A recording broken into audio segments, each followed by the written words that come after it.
From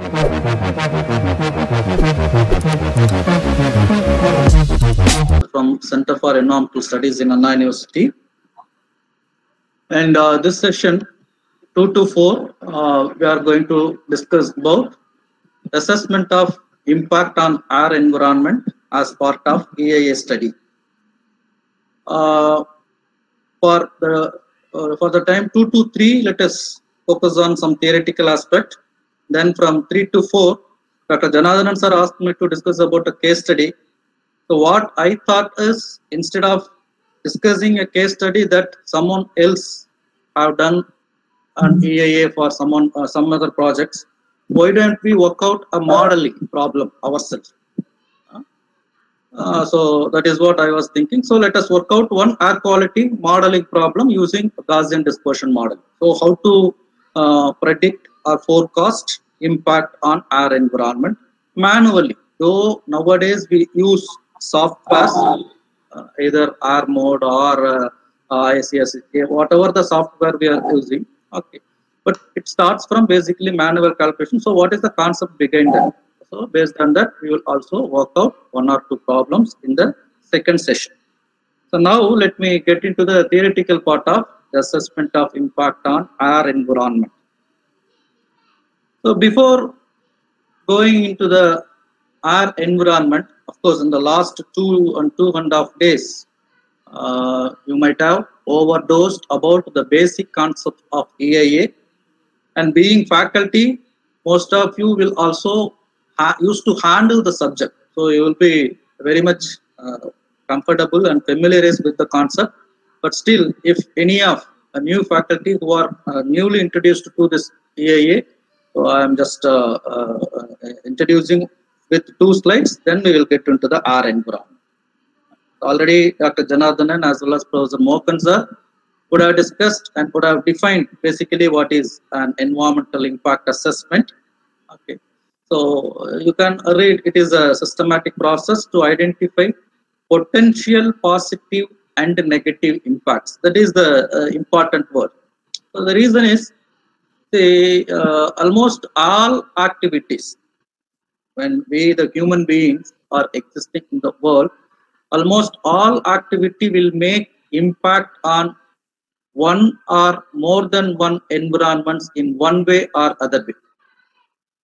Okay, but all impacts are not going to be significant. If based on the concept of EIA, if you want to identify all the impacts, it's not at all possible. Okay, so EIA focuses on significant or the so-called potential impacts. So assessing the significance or potentiality is the important concept in EIA. Okay, so it's a systematic process to identify potential positive or negative impacts on environment. The physico-chemical, say for example, water, air, noise, land, soil, like physico-chemical environments. And biological environment, we assess in terms of, Dr. Janardhanan sir also told, we assess in terms of flora and fauna. Okay, and from day-to-day life of society, human beings, from day-to-day to long-term impact, socio-economic, like health, safety, income, education, employment. So like socio-economic factors involved, that environment also considered in EIA study. And EIA's job is not only to identify the impacts, it also examines the alternatives. Alternatives may be any, like technology alternatives or product alternatives or process alternatives, must be site alternatives. Okay, so EIA analysis different alternatives, and we must know at least any project will be having minimum of 2 alternatives. One is with the project, the other one is without the project. That is, if I go with the project, that is one alternative. What will happen to the environment? A different one scenario. If I am not for the project and I let the present scenario to continue, okay, then what is happening? That is second one. So with the project, without the project, like any project, will be having two alternatives. Okay, with and without.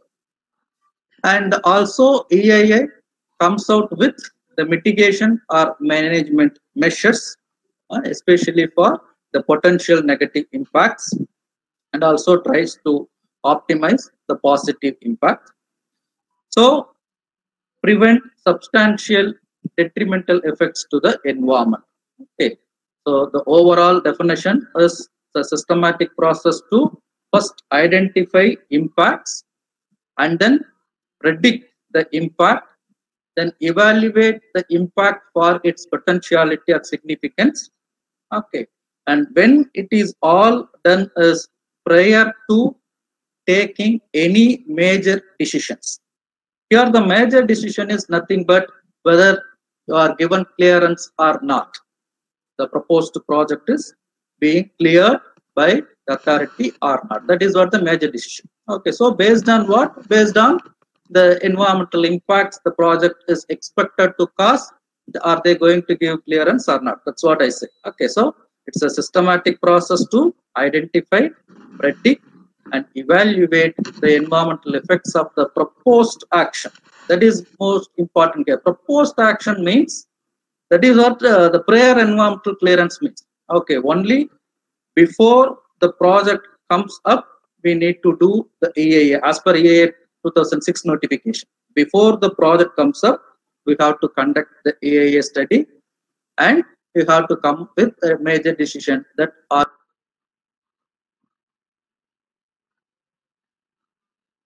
evaluation. It also comes tries to prevent, offset, or mitigate the significant adverse effects of proposed projects. Why we need to consider our environment as part of EIA study? That is what our today's topic. Why we need to consider our environment? Because almost all projects scheduled or listed in our EIA notification 2006 schedule will be having impact on our environment either in one way or other. Okay, either from the process during the operation or at least during construction phase, the project will be having minimum, at least minimum impact on our environment. So you cannot avoid our environment for most of the projects. You might have seen the schedule of EIA 2006 schedule. 8 categories of the project would be there, starting from the mining and extraction of minerals to up to the last subcategory, like 8th category as construction projects. Okay, so for all the projects listed under these 8 categories of the project, at least either during construction phase or during the operational phase, the air environment will be affected. Okay, and second is, if the impact is on our environment, it may not end up with only the air environment. The impact on our environment may also affect like water environment or soil environment, okay, or even socio-economic environment. So while we were discussing about the concept of EIA in the last 2.5 days, I hope you might have discussed about direct and indirect impacts.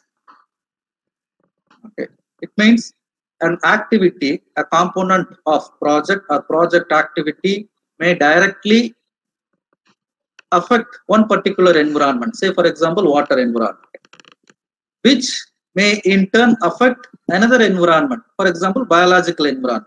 Say if you are letting effluent into the water environment, means you are altering the water quality. If the effluent is acidic in basically if it is an acidic effluent, probably the pH of the receiving water body may be altered. So you are altering the water quality. Because of the alteration, okay, the aquatic plants or animals may be affected. Due to the change in pH of the water, the aquatic plants or animals which are categorized under biological environment may be affected. So here the direct impact is on water environment, whereas indirect impact is on biological environment, the aquatic flora and fauna. Okay, so like if you make an impact on our environment, it not only affects our environment, it may also end up with other environments. Say for example, let us take the proposed project is the thermal power plant, coal-based thermal power plant, which is expected to release sulfur dioxide into the atmospheric air.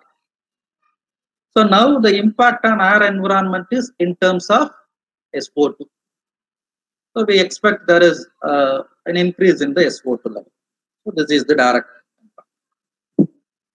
And the SO2 may fall in the form of acid rain and reach the soil environment as well as the water environment. While reaching the ground, it may reach the water environment as well as soil environment. So if you see, the soil pH is altered because of the acid. So this is secondary impact or indirect impact. So because of the acid rain in water, the water quality is altered. So the impact is on water environment, another indirect. Due to impact in water environment, as I already told, the aquatic plants and animals are affected. Say for example, small fishes are affected due to the pH alteration.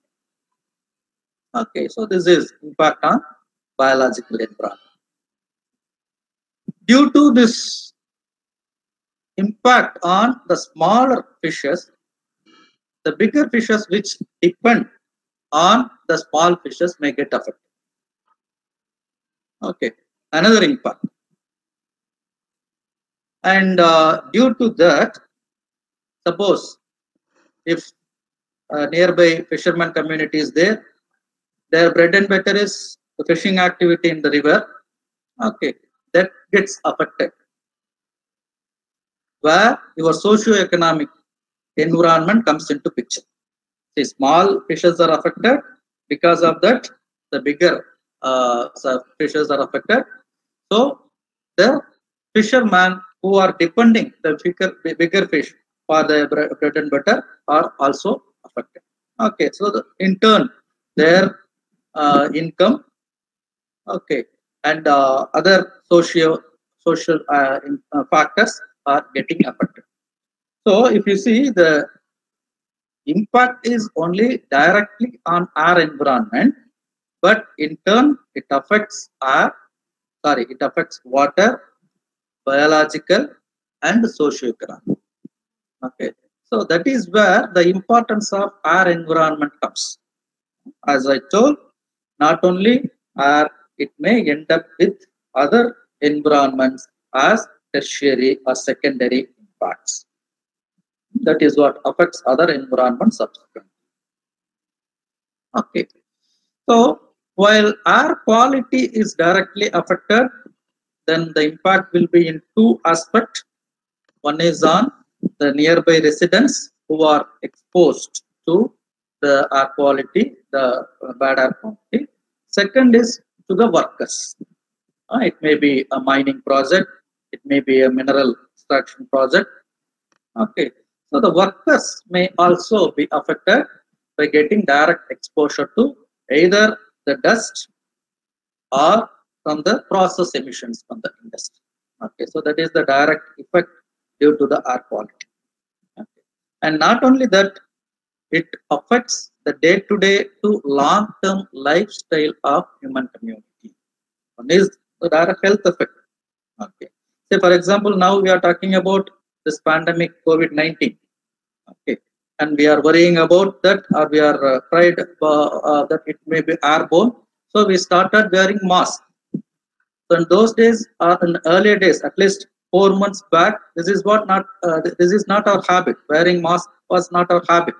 Now the day-to-day lifestyle has changed. Okay, without the mask, we don't move outside. We are not supposed to move outside. It's all because we worry it may be airborne. The COVID-19 may be airborne. So the impact on our environment alters the day-to-day for short-term to a long-term impacts on lifestyle of human community, apart from the health impacts. Of course, it alters the weather as well as it contributes to the global warming. This we all know. I'm not talking much about. So for any projects, at least during these project activities, construction activities and operational activities, the our emission may come out, while site clearance and leveling during construction process or construction phase, and transport and equipment use of constructional materials and material handling, construction material handling, and during construction process from the beginning, site clearance to foundation piling up to the furnishing stage. During all the construction process, there will be emissions and there will be impact on our environment. Similarly, operational phase of the project. See, the project may be a thermal power plant, as we discussed now, or it may be a pyrolysis process. Say, for example, it is a tire pyrolysis process. For initial heating, you are using either fuel oil or before the NGT direction, if you were using wood, fuel wood. Okay, so from that emissions will come out. Okay, or if you are burning it in a closed environment, again emission will be in terms of like mercaptans or H2S. Okay. Like any process, or if it is a tannery, okay, from raw to semi-finished, probably during the initial stages of handling your the skins, dust will be there. Then at least during the semi-finished to final stage, while you are going for the color, the dyeing process, okay, for the leather products, again there will be emission. Or if it is the metal processing or stone quarry, or so like any project you name, one way or the other way, impact on our environment will be there. Okay, so from the process as well as if material transport has to be done, or you take a highway project for both national highway as well as state highway, category A project as well as B1 project. Okay, so any scale of the road project will result in impact on our environment. So operational activity, due to operational activity of almost all projects, impact will be there on our environment. In addition to that, sometimes due to the accidents, some 2 months back we might have heard from Vizag there was an accident after lockdown. While they start up the industry, there was a fire accident due to leakages or leakage of a gas. Okay, that may also occur, which impact the air environment. Okay, so accidental, which may be non-routine events. It's not a recurring. One time, once in blue moon, it may occur. So because of that, or because of these points, the air environment is one of the important component in EIA study. So how to conduct impact assessment on our environment? So before that, the different stages of EIA, this may also be discussed in your earlier sessions. Just I'm giving an overview. So to start with, we go for screening. The outcome of the screening processes, whether we have to conduct EIA or not. That is, your screening process will categorize the project into either it falls under A or B1 or B2. So obviously for A and B1 project, we are mandatory to conduct the EIA study. Then the scoping, okay, in the scoping only we identify what are the environments to be studied. Okay, either water environment or air environment or noise environment or land or soil. Okay, so it means due to the proposed project, what are all the environments going to be affected, so that we are going to include those environments in the scoping stage. That's what called as what issues the impact study should cover in their EAA report. Okay, so the outcome of the scoping is terms of references. Already, while you are discussing about the 2016 notification, these points might have discussed. Then the baseline study. For whatever environments you have identified in the scoping stage, say for example, your proposed project is going to make impact on our environment. If that is the point, then what is the existing status of our environment? If you have identified the proposed project is going to alter the noise quality or noise level, so what is the current level of noise?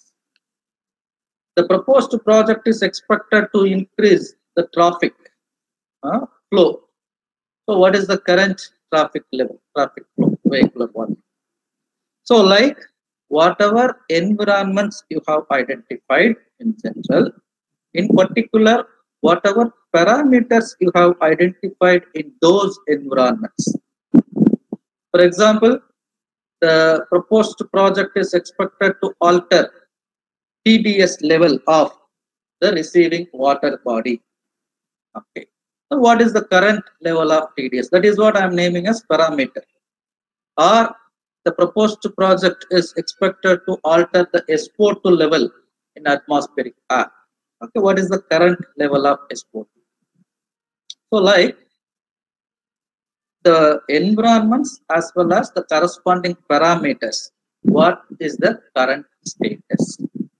Okay, so why we need to conduct the current status is, I come to the next point, alternatives. I already told any project will be having at least two alternatives. One is yes with the project. Other one is no, I'm going, I'm not for the project, without the project. Okay. So if you prefer without the project, the baseline condition is going to continue. That is the meaning. See, in the chosen project site, if I establish the project, it is going to increase the SO2 level. That is what I have identified in the scoping. So I am monitoring the current SO2 level and the history, the trend of SO2 level. So currently the SO2 level is measured as, say for example, 50 microgram per meter. So in the alternative, if I go for without the project, the 50 microgram per meter cube of sulfur dioxide concentration is going to continue in the environment, in the study area. Instead, if I choose, yes, I want the project, then from the 50, there will be some plus, whether 60 or 70 or 80 microgram per meter. So that is what we need to go, we have to go for prediction. So only when we choose to go for the project, the first alternative, then we move on to the next stage, to what level the impact will be. That is prediction. If I say no, then we stop in that particular site. So when we are analyzing the site alternatives, and we have 3 or 4 site alternatives, first site yes or no, with the project or without the project. So like that. So once I am for the project, then what will be the level of impact need to be predicted using models. Impact prediction or forecasting has to be done by models. Okay, why we need to predict? Because the project is yet to come. The establishment has yet to happen. It is not that we have already established the project and asked to estimate what is the level of impact. Okay, so we are forecasting what will be the level of impact. Accordingly, we ask we means the authority asks the project proponent to come with mitigation measure and then giving the clearance. So that's what we're talking about. Okay, so impact prediction. Then assessing the impact. The impact prediction will give you some value. As I told, baseline study will give you the figure as far as air environment or water environment or noise environment is concerned. It will give some figures. So the existing noise quality, noise level is 45 decibel or 50 decibel. Our existing SO2 level is 50 microgram per meter cube. Our existing TDS of the receiving water body is 500 milligram per liter. So this is what going to be the outcome of baseline study. Whereas the impact prediction will also give out some figures. Okay, if you establish the project here, okay, the concentration of SO2 due to the proposed project will be 20 microgram per meter cube. The concentration due to the proposed project will be 20 microgram per meter cube. So this is impact prediction. Okay. Now impact assessment is by comparing or by accounting the baseline data and predict data and comparing with some benchmark. Okay. So already there is 50 microgram per meter cube of sulfur dioxide. My project is going to add another 20 microgram per meter cube of sulfur dioxide. So totally there will be 70 microgram per meter cube of sulfur dioxide in the atmospheric air if the project comes up. This is what the outcome of impact prediction. Now I need to assess the significance of the impact, whether the 70 is okay or not. So what I can do, I can compare with the benchmark. As far as air environment is concerned, here the benchmark is nothing but the standard. We have standards for noise, we have standards for water quality, we have standards for noise, air environment. Okay, so for example, sulfur dioxide, 24-hour sulfur dioxide NOx is 80 microgram per meter cube for residential industrial areas. Okay, so I compare the 70 with the 80. Okay, still this is within the standard. That is what the assessment. Or sometimes you may not have standards for certain environments. Okay, say for example, biological environment. You say the wildlife is affected, wild animals are going to be affected. If a mining project is going to be taken up there, probably the wild animals may be affected. Or forest, or number of trees to be cut. So for them, there are no standards how many trees to be cut. Okay, for that we can compare with the baseline study. So this is what the current status. If the project comes up, the numbers may increase like that, or the numbers may decrease like that. So 50% of the existing, or 25% of the existing, like that you can compare. So wherever you don't have the regulations, the standards, we have to justify with baseline studies. Okay, so in case of air environment, we can compare with the standard. So as I told, 70 is expected, but 80 is the standard. Now I decide whether it is going to be significant impact or not. Okay, so as far as the standard is concerned, it is not that much impact. Okay, then suppose if you designate the impact in this stage as significant impact, then we have to come with mitigation. Okay, identify the mitigation measures. So after that, after identifying the mitigation measures, we prepare the draft EIA. With the draft EIA, we approach the concerned member secretary of the Pollution Control Board or Pollution Control Committee. Then the public consultation, public hearing is conducted. With the minutes of the public hearing, again we submit the report to the committee. Then finally we get the clearance.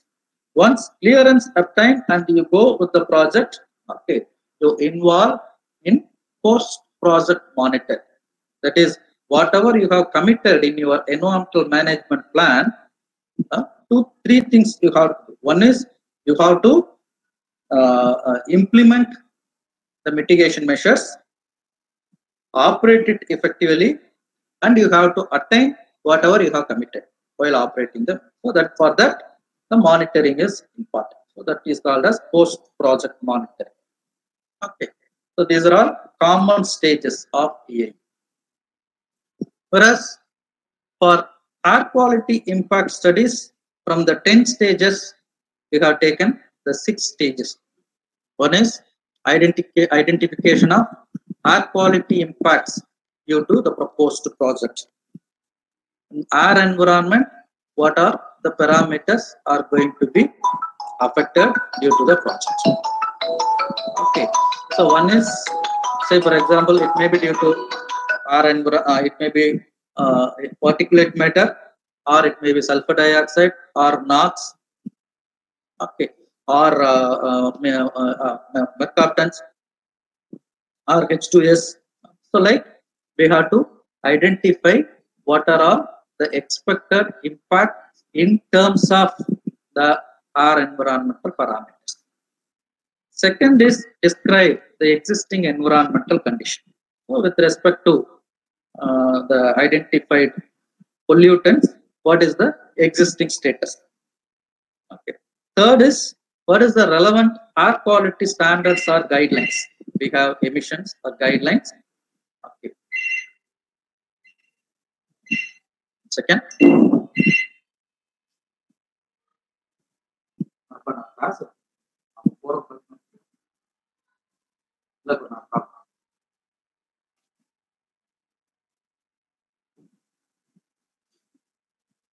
procurement of relevant air quality standards and guidelines means, okay, what is the suppose the pollutant you identified is particulate matter, what is the emission standard, as well as for example if it is SO2, what is the emission standard, or NOx. So emission and national ambient air quality standards, and if you are also going to do the risk assessment part and exposure assessment part, even the lower level also you can take. Okay, or suppose some carcinogenic pollutants are expected from the activities, and you are going to estimate are going to assess the cancer risk. Okay, then the potency factor also can be taken. That is also a standard or guideline. Okay, so like the relevant air quality standards guidelines have to be taken. Okay, then using appropriate model, the impacts are to be predicted. Then they need to be assessed for its significance, and if they are found to be significant impact, we need to identify mitigation measures. We'll discuss one by one. So what type of air quality, so what type of emissions or air pollutants expected from your activities, both construction phase as well as operation phase? And are we aware about the emission factor of the pollutant?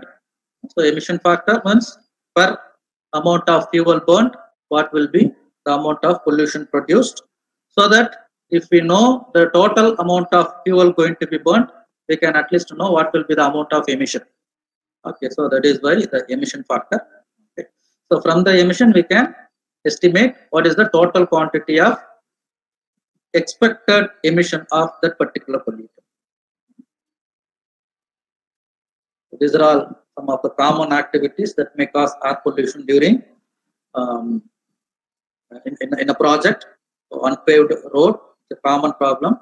Then vehicular movement and internal or external combustion, waste disposal, and then mineral industry processing of products, packaging, everything, every aspect.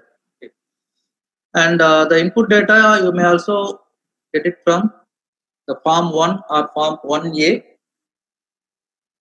So in Form 1 on our EA notification 2006.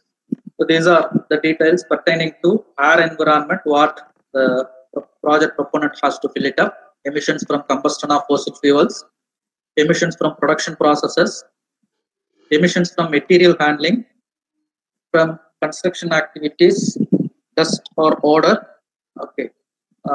Suppose incineration is there, incineration waste, emissions of incineration waste, and emissions from burning of waste in open air, if applicable, and emission from any other sources.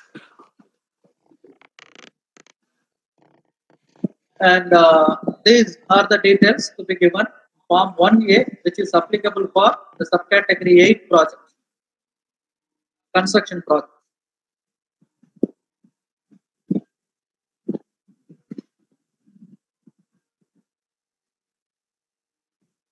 Then the second step is description of existing environmental conditions. So why we need to collect the baseline data, I already told. Whether what kind of or what quality of our environment is going to exist if the project comes up, or what quality is going to continue if the project does not come. So that is why we collect. So it serves two purposes: to understand the current conditions and to assess and predict the possible environmental changes. So this is the current level, and from the current level it is going to change to this level. So to conclude, like, we have to have the baseline data. The baseline data can be collected through two modes, either by primary data collection or secondary data collection. The primary data collection is we ourselves directly collect the data. That is, we go to the field with or our samplers at all. Okay, so we collect the sample, analyze, and generate the data. That is primary. Secondary is taking from the literatures. Okay, say for as far as EIA is concerned, already for some other projects, people might have conducted baseline study in the same area, study area, for the 5-kilometer radius or 10-kilometer radius, whatever your different study area. If people have already conducted the study, come out with the data, that may also be utilized. So that is what secondary data. Okay. Normally, for rapid environmental impact assessment, we go with secondary data collection. I hope you know the difference between rapid environmental impact assessment and comprehensive environmental impact assessment. Where rapid environmental impact assessment we do for short term, for smaller project like B1 category project with the 6 months duration, where we consider only one season. Okay, so for that we can depend the secondary data. Suppose if it is the comprehensive environmental impact assessment, which is conducted for category A project, okay, we have to collect primary data, because at least for 1 year we need to collect the data, especially if meteorological parameters and all. For minimum period of 1 year, we have to have the trends of the pollutant, the history, the averaging period. For calculating all this, minimum of 1 year data is required. So for category A project, in order to conduct comprehensive environmental impact assessment, we need to collect primary data. Okay. So what sort of data we need to collect as baseline data as far as our environment is concerned? Okay. Mainly the relevant pollutant concentration. So if we have identified our problematic pollutant is sulfur dioxide, the concentration of sulfur dioxide, or particulate matter, then the PM10, PM2.5. So like the concentration of the pollutant is required. Okay. So we need to collect the pollutant through collecting the air sample. For that, we have to identify appropriate sampling locations, appropriate monitoring stations. Okay. In order to choose the monitoring stations, we have to know about the study area and also the meteorological parameters like wind speed, wind directions, the predominant wind direction. Okay, so the predominant upwind and downwind directions of the proposed site we should know, so that at different directions as well as from the proposed location at different distances, we have to keep the sampler and collect the sample. Okay, and not only the location, we also need to fix about the time, averaging time. See, if you see our national ambient air quality standards, for different type of pollutants, we have different type of averaging time. For example, SOx, particulate matter or NOx and all, we have daily, that is 24-hour average or annual average we used to have. Whereas for CO, if you see, we have 1 hour or 8 hours. So, for given pollutant, what is the averaging time of the sampling? What is the sampling duration? So that how you are expressing the concentration with respect to the averaging, whether it is 1 hour CO or 8 hours CO or 24 hours SO2 or annual SO2. Okay, so for that we need to know about the averaging time. Okay, and also if any previous data is available, as I told, secondary data is available for estimating the trend of the pollutant. The SO2 has keep on increasing. Okay, even if you leave the project, still the SO2 level is going to increase. That is what the trend says. You take like, if you come to a conclusion like that, for that we need the previous data, the secondary data. Okay, so collect the secondary data also. One is what is the pollutant, where are we going to monitor? Okay, monitoring locations. So fixing the monitoring stations with respect to direction as well as distance from different directions, as well as in one direction at a different distances. Okay, then the trend, how it has changed. Okay, what is the averaging time with respect to again the pollutant? Take the secondary data and then emission inventory. So emission inventory is for a particular geographical region for a given time. Okay, the different sources that contribute to that particular pollutant emission. That is what emission inventory. Okay, what are the other sources which contributes the pollutant in the given study area? That also the data is available, we have to take. So these are all the part of baseline data as far as our environment is concerned. Okay, for meteorological data, we have to have the wind speed and direction. Probably we can get the windrows diagram. Okay, from this data we can get the nearby IMD stations, Indian Meteorological Department station. Okay, we ourselves can develop the windrows, or the windrows data may be obtained. Based on that, the wind speed and wind direction can be interpreted. Okay, then the mixing height is also important. Inversion height as well as mixing height also important. Say, suppose if you are using a box model approach in order to predict pollutant concentration. Okay, there we apply the mixing height concept. The length and width of the study area is defined by L and W of the box, whereas the height of the box will be taken as the mixing height of the study area. So mixing height is also an important parameter for using the model. So what are the applicable pollutant? For that we need to get to the data. That is what I told. Then third is standards.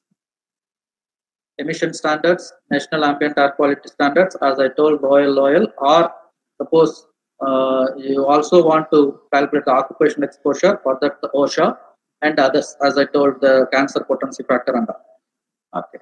So as far as emission factor is concerned, this is with respect to the project. Ambient air quality is on the receiving environment, emission is on the source. So on the emission standards, there may be different type of standards, concentration based standards, generally for pollutants and industry specific, thermal power plant industry or petrochemical industry or fertilizer industry. So like the industrial specific standards are there for the pollutants, or in general pollutant based concentration standards are there. So this is concentration based standards. Particulate matter should not exceed 150 milligram per normal meter cube. Carbon monoxide should not be more than 1%. So like that, lead should not be more than 10 milligram per normal meter. So this is general emission standards. This prescribes concentration for the pollutants. Whereas this is emission standard specific to industries. So this is for thermal power plant. And thermal power plant, of course, the latest is the plants which are established or installed after 1st January 2017, the last 4 rows. Okay. So if your thermal power plant, if you are establishing after January 2017, the particulate matter should not exceed 30 milligram. SO2 should not exceed 100 milligrams. So like this is industry specific emission standard. The previous one is general emission standard. Instead, we will also have standards for equipment. Okay. So again, you can see the stack height for thermal power plant. Suppose the thermal power plant is between 200 or 210 megawatt to 500 megawatt. The stack height is 220 meter. Okay. Suppose the power generation capacity is more than 500 megawatt, your stack height should be 275 meters. So this is equipment based. Similarly, if the coal burned per day is 8.5 metric ton, so 9 meter, 8.5 to 21 metric ton, 12 meter. So again, based on the fuel burnt per day, what should be the height limit for the stack? Steam generation capacity, based on the steam generation capacity, less than 2 ton-hour TPH or 2 to 5 TPH, right? We have different type of standards. Okay, so emission one, equipment based one, then load or mass based standards. Okay, here you can say particulate matter 2 kg per ton of product. So it's like emission factor. Okay, the particulate matter emission allowed us 2 kg per ton of product produced. Okay, so for the total product, what will be the particulate matter? That is what we have to. Okay, so suppose the fertilizer unit is commissioned after 1182. Okay, it has to be 0.5 kg of particulate matter per ton of product. So this is mass or load based standards. Okay, so like different type of emission standards are there. Even vehicular emission standards also there for different pollutants, different fuels, petrol based, diesel based, gasoline based. Be aware. Okay, so the relevant standards need to be applied. These are all for the sources of emission, and this is for receiving environment, ambient air. Okay, what you have to release as far as your project is concerned. Okay, and what has to be there in the receiving environment, ambient air. For that we have this. So we have the standards for 12 pollutants. Okay, as I told, some pollutants we have time weighted average for 24 hours as well as annual. Some we have 8 hours, 1 hour like ozone and carbon monoxide. Some we have only annual like benzene, benzopyrene and all, only annual concentration. Like we have different pollutants, different locations. Locations also I can say industrial, residential and rural area, ecologically sensitive area. Okay, so 2 different categories and the time averaging time period. Okay, so these are all ambient air quality standards. So we need to take relevant, appropriate guidelines, standards as the third step. First step is what are the pollutant? What is the current status of the pollutant? What is the relevant standard? Third. Fourth is modeling. Okay, so using a model and source dispersion model or box model or mass balance model, we can develop or we can predict the impact. What may be the pollutant concentration due to the project. that one exercise we will do the second session. It's already 3 now. Fifth is assessment of impact significance. So compare with the standard or compare with the benchmark. So that's what fifth stage. And sixth stage is identification of mitigation measures. Now, while we are identifying the mitigation measures, at least we need to follow this hierarchy. Try to avoid, try to reduce, try to remediate, try to compensate, or at least enhance the positive benefits. So try to avoid means try to avoid the impact. Say for example, land acquisition. You want to acquire land from the local residents or farmers for laying a heavy highway. Okay, that is an impact. So you may try to avoid the land acquisition. That is first point. If not possible, okay, that is the best route you have identified among different site analysis, site alternatives you have analyzed. You are unable to avoid that land acquisition because that is the best route. At least try to reduce the area you are going to acquire. Okay, instead of 50 acre, instead of 75 acre, try to restrict it to 25 or try to restrict 10, like whatever possible, and the reduction of impact that we can do. That is second option. That is also not possible. Okay, third is remedial. So provide the remedial measures. Okay, remedial measures is normally with respect to the contamination. Suppose you have contaminated their environment, then provide the remedial measures. You either the soil environment or the water environment. Like you have already damaged enough. Okay, that need to be remediated. That is what the third stage. Fourth is compensate. Okay, so whatever you are acquiring or whatever damage you have caused, you are unable to make the remedial measures. So for that, at least you take the compensation measure, what cost the people may spend on it. Okay, so that is compensation. All these are all for the negative side. Try to avoid, try to reduce, try to remediate. That is also not possible. Try to compensate. And finally, try to enhance the positive benefits of the project. Say, for example, you have acquired their land. At least give them one chance, like toll free. So it is enhancing the positive benefit.